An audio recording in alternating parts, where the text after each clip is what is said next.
The rifles are aimed directly at him. The Nazi soldiers are ready to fire, but he doesn't show fear. Instead, he does something unexpected. He smiles. This was George Blind. In the midst of war, in front of a Nazi firing squad, this member of the French resistance stands tall, defiant. It's October 1944, and George knows what's coming. The Nazis want to break him, to force him to betray his comrades, but his smile tells him that they've already lost. The photograph taken in that moment captures not just a man facing death, but a spirit that refuses to be crushed. Few know that George survived this encounter, as the squad's intent was to intimidate, not execute. But his defiance turned him into a symbol of unbreakable resolve, inspiring those still fighting the Nazi occupation. Meanwhile, on the other side of the world, in a jungle clearing under the unforgiving sun, a different group of men faces their own grim fate. A group of Sikh prisoners stand silently, knowing the end is near. Their Japanese captors, notorious for their cruelty, have already decided their fate. These men have been starved, beaten, and broken, yet they stand with quiet dignity, aware that they are about to be executed. The Japanese military's code of honor dictated that surrender was a disgrace, leading to the brutal treatment of prisoners. This horrific reality was widespread, a daily occurrence for thousands across the Pacific. As the sun bears down, the air thick with the stench of sweat and fear, the Sikhs' only solace is the end that awaits them, far from the horrors they've endured in captivity. In the frozen forest of Finland, the war takes on a different, equally brutal face. A Finnish soldier grips his rifle tightly, his breath visible in the frigid air. He stares down at a captured Soviet spy. The war between Finland and the Soviet Union has been nothing short of savage, and mercy is a luxury neither side can afford. The soldier steadies his hand, preparing to end the spy's life, but then something unexpected happens. The spy laughs. The sound is chilling, echoing eerily in the stillness of the cold air. It's not the laugh of madness, but one of defiance, a final act of rebellion in the face of death. The soldier hesitates, momentarily thrown off by the boldness of the spy's laughter. In that frozen moment, the madness of war is laid bare, where even at death's door, some choose to meet it with a final unsettling act of defiance. And then, with a final pull of the trigger, the laughter is silenced. Far from the icy forests, on the vast, empty expanse of the Pacific Ocean, the aftermath of war takes another form. The deck of a U.S. naval ship is a scene of chaos, the remnants of a kamikaze attack still smoldering. Amidst the destruction, the bodies of the fallen are gathered by their comrades. There's no time for the dignity of a funeral, no chance to send these men home to their families. Their bodies are wrapped, weighted down, and one by one they're lowered into the dark, cold ocean. The sea, vast and indifferent, swallows them whole. It's a silent witness to the countless lives claimed by the war's relentless march. These hurried burials at sea are a stark reminder of the brutal pace of war. There's no time to mourn, only to keep fighting. And yet, in these brief moments of ceremony, there's a deep respect, a final honor, given to those who paid the ultimate price. The war rages on, and in the shattered ruins of Stalingrad, Soviet soldiers fight for every inch of their city. The Battle of Stalingrad is one of the most brutal of the war, a turning point that will decide the fate of the Eastern Front. The city, once alive with industry, is now a wasteland.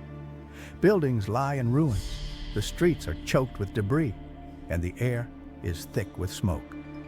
Soviet troops, exhausted but determined, engage in fierce, close-quarters combat, battling the German forces for control of this vital stronghold.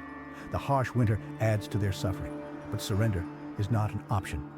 What many don't realize is that the conditions in Stalingrad were so severe that soldiers had to fight not only the enemy, but also hunger, disease, and the biting cold. The victory here comes at a terrible cost, with nearly 2 million casualties, but it marks the beginning of the end for Nazi Germany. As the Soviet forces push westward, a new horror unfolds in the small town of Demmin, Germany. The Red Army is advancing, and the people of Demmin are gripped by a fear so intense it drives them to desperation. In just 72 hours, nearly 1,000 people take their own lives. Families drown themselves in the river, others hang themselves or take poison, all in a frantic attempt to escape the horrors they believe are coming with the Soviet troops. This mass suicide is a haunting testament to the psychological terror that war inflicts on civilians. The people of Demmin are not just afraid of dying, they're terrified of what might happen before they die. This tragic event, less known but deeply significant, shows the war's power to destroy not just bodies, but minds and spirits as well. As the Allies begin to liberate the concentration camps, the full scale of the Nazi horrors comes to light. In Buchenwald, a recently freed Russian prisoner stands face to face with one of his former guards. Emaciated and weak, the prisoner raises a trembling hand and points directly at the man who tormented him. The guard, once a figure of authority and fear, now cowers in the face of retribution. This moment of reckoning, captured in a powerful photograph, is a testament to the resilience of those who survived the camps.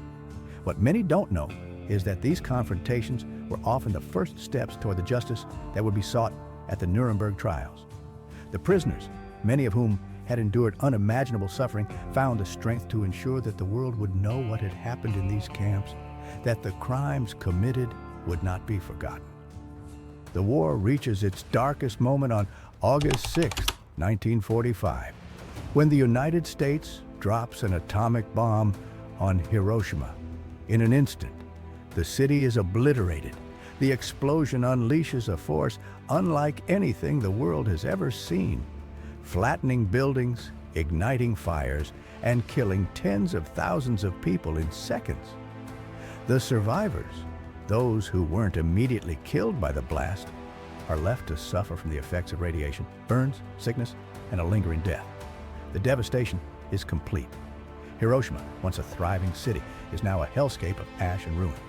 The decision to use the atomic bomb was made to bring a swift end to the war, avoiding a costly invasion of Japan. But the price of this decision was unimaginable. The image of Hiroshima, reduced to rubble and scorched earth, marks the beginning of the nuclear age, where humanity now possesses the power to destroy itself in an instant. What many don't know is that the effects of the bombing continued to be felt long after the war ended, as survivors, known as hibakusha, dealt with the long-term consequences of radiation exposure, suffering in silence while the world moved on. Each of these moments, George Blind's smile, the despair in Demmin, the devastation of Hiroshima, paints a picture of World War II that is both heartbreaking and profound. These stories serve as a powerful reminder of why we must never forget the lessons of the past, as we continue to strive for a future where such horrors are never repeated. If you want to see more shocking images from our camera roll, don't forget to like and subscribe.